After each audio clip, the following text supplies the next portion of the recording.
Just in the conversation we've had, we've talked about technology, its ability to improve communications, data visibility, to then guide your decision making. You guys are both involved in our property management company, but the more that you talk about it in our interactions here in the office, it's very apparent that property management really is just people management or human management. So you guys are at the helm of, let's just call it a 70-person plus team at this point in time at Gray Residential. How have you recognized, or how have you levered the opportunity to install technology across your Gray Residential platform to make those 70 employees at different sites have that team orientation and work towards the common goal of Gray Residential and Gray Capital? Because it does inherently seem like a large challenge to take a site team in Bloomington, Indiana, and have them share a common goal with a site team that might be in Lansing, Michigan, or Granger, Indiana. Can you guys talk about that for a little bit? Yeah, I think in my department, every Monday, all of my supervisors are on a call with me and my two portfolio support specialists, and we discuss the common goal overall, and then individual goals on each team, and how we're going to get to that, and what kind of help myself and the support team can be in order to help reach the individual site goals as well as Gray Residential's goals. Now, with technology and communication, Microsoft Teams, we have channels where this is all maintenance. So if I need all of maintenance to know something, we go there. Then there's a separate channel that's supervisors only, and they get to take what I say and go talk amongst themselves. Joe was right about this, but I think he's wrong about that. I'm sure that grumble is in there, and I refuse to go check it out because, I think they should be able to say what they need to say, because at the end of the day, the goal is the goal and you have to reach it. But just supporting them, in giving them, similar to the meeting we had earlier, my department, they all like to talk to each other as well. They like to communicate, to come together, and they like to know that they're not the only person dealing with these issues. And Microsoft Teams allows us to create these channels for everyone, and then these private channels for communication for when it gets down to brass tacks. We're in there figuring it out and I think executing. Definitely like to talk in a place that doesn't include any of us. 100% for sure. In a good way. You guys that's a good thing. You guys are here at corporate headquarters in Indianapolis, where we have sites across the Midwest. And so just your inability to be in 4 or 5 different places at one time with the technologies, FaceTime, Microsoft Teams, whatever it might be, it gives you an opportunity to be here, but also have a presence and a voice on site. So it's very awesome to hear. I think we should keep the conversation moving in the right direction. I mentioned earlier that changes can be quite temporary, they can be quite trendy, short-lived and repetitive.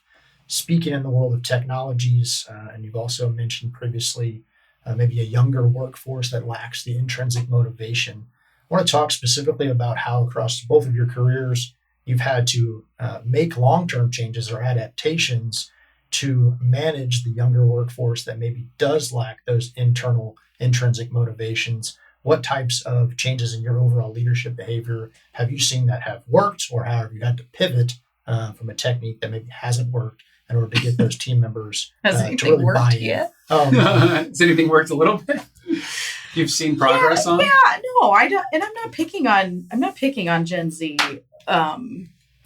And of all the people, or at least of all the people in my circle, I guess, I think that I have worked really hard to try to understand them, because it's not us versus them at all.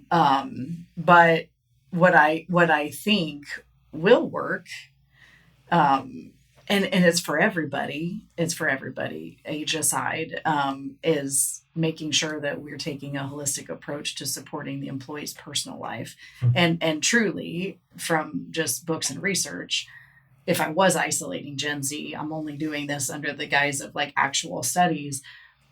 They're counting on the workplace for the majority of their connectivity. I didn't go to work to make friends. I was friendly. I've always been friendly. That's actually your phrase, friendly but not friends. But it works for him, doesn't it? But what I do think is happening is that we have to feed the soul, feed the growth, feed the life plan, feed the budgeting plan, feed the wellness plan. Like, as an employer, I think it was trendy, years ago, where it was like, we're going to have a, steps challenge. We're all going to get everybody Fitbits. And I'm not mocking that, except to the extent that, like, it maybe happened and then it stopped there. But the real reality is much deeper than the steps challenge. And so, if we're going to continue to nurture the workforce, no matter what age they are, we have to start talking about, smart spending. Like Joe will say, like, well, this person doesn't have an income problem; they have a spending problem. Spending problem. And that's not to be critical. That's to say, we understand that our teams come from many different places, but in a generalized sense, most of us come from the same place. Some of us we have something to prove, or maybe we don't come from affluence. Who knows? But there is sort of a type. I think that there's a type, and it does feel like it's our job as leaders of a management company to recognize that no matter what's going on there with the residents are going to resident all day long, right? Yeah, and the math is going to math or not all day long. We have to support these people in a way that is not just checking a box. It's not just sort of regulatory, or like, we're going to put on Facebook that we have like volunteer day, and those things are great. I'm not mocking that, but I'm just saying, like, that is probably more of what he and I converse about on the regular, is like, what programming do we really need to do to put in place so that way the people don't bring home to work. Like, if home isn't great and they bring that to work, and then if work isn't great and they bring it home to their families, like, we do feel like we're supporting 70 people plus the 4 or 5 in their immediate orbit or their household as well.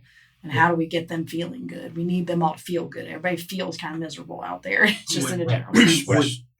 Would today's event be an example of kind of the holistic support that you mentioned, of like the property manager getting everyone A to start time of lunch? it. A start of it. But like, Joe's going to teach a course that's like intro to investing, and trying to help people understand that even just with like the smallest amounts. I mean, I should let you talk about it because you talk about it all the time. I'm not gonna.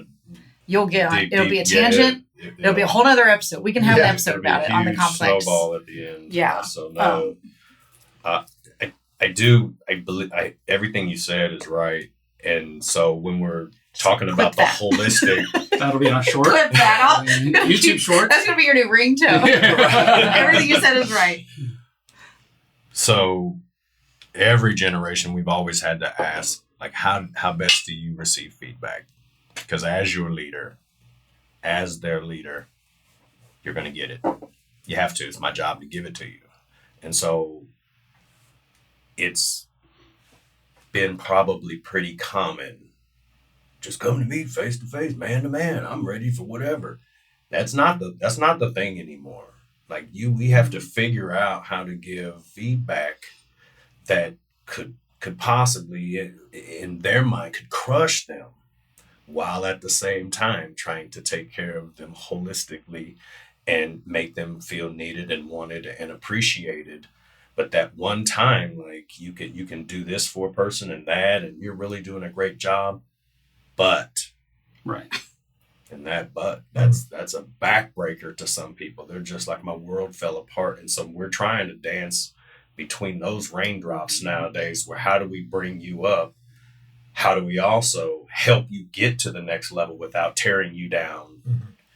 Not directly, but you were torn down. We just wanted to say, these are the things that could help you get to the next level. And then we might have reversed some of your progress. And so that's a puzzle that is still being worked on. Right. Yeah.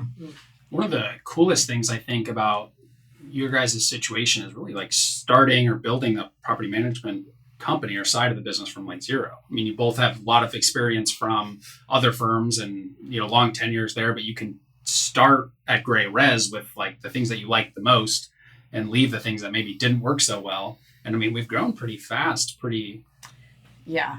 You know, It is pretty- really fast. And- sometimes it feels really slow. And then when I actually look at like dates or when somebody's like, oh, how Yeah. long have you been here? And you know, October's almost over. yeah. We're And halfway through. I It's told going fast. I told him, you know, shortly after he started, I'm like, well, what we're trying to do really at a very accelerated speed, what we, maybe took 5 or 7 years, where we were before. And there's just not enough time really to do that. But no, foot's been on the pedal. Yeah. It has. Foot's For been on sure. the pedal. And it's not, you can't just say, well, you've done it before. So, Yeah. Instead of 5 years, we should be able to do it in 2.5. We're going to do it in even, we're going to do it in that time, but mistakes happen, things get missed. You draw back and punt a lot more because haste makes waste, but we can't pull our foot off the gas because we're ready to grow. We're ready to go. Yeah. So